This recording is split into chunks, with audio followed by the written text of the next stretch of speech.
And we're joined now by Dr. Keith Ablow. He is a renowned forensic psychiatrist, also the host of the Dr. Keith Ablow Show. Good morning. Good morning. So everybody's asking the same question. Why wouldn't he just get out of the situation? Do you think this is a likely case of Stockholm Syndrome? I think it's likely. Here's an 11-year-old boy. Stories are very powerful, especially to children. So if you tell a child a terrifying tale after he's been, after all, snatched in a way that seems inexplicable to him, it seems also believable. Oh, my God, this man could know my family. My entire family could be at risk, and he could kill me.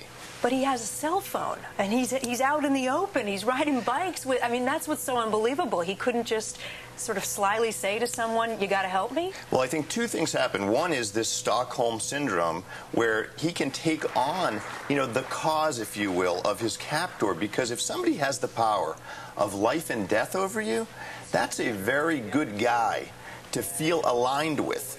And so the mind does this. It tells people, look, I'm on his team, because he has the power of life and death over me. When you look at him there at the news conference, do you see anything that says anything to you about his state of mind? You know what? I think what you see is an absence of the reactions that we might anticipate. There's no great rage. There's no terrible sadness coming forth. That means the mind has compartmentalized his plight, which is what the mind does. You know what? We have internal to us defense mechanisms that protect us from the complete psychological disintegration that would occur if he ever were to accept the reality of his situation fully. So what does the mind do? It says, look, you're safer than you might believe. This man, he's a friend of yours. The protection mechanism. What about this man, Michael Devlin? We just heard these two people that knew him for so long saying there was nothing unusual about him. Seemed like a normal guy. It feels like you always hear that about the folks who are arrested. BTK killer, the rest of them.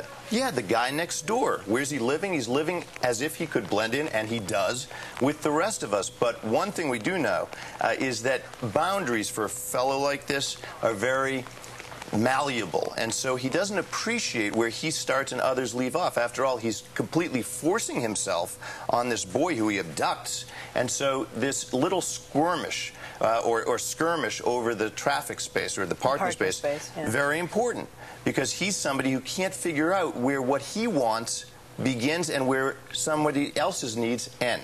And the one thing that keeps coming to me, keeps just rattling me, is that nobody says anything, that none of the people around the boy and the man notice. But is that part of our own psychological, protecting ourselves by not noticing signs? Absolutely. First of all, we have trouble believing that the worst could occur.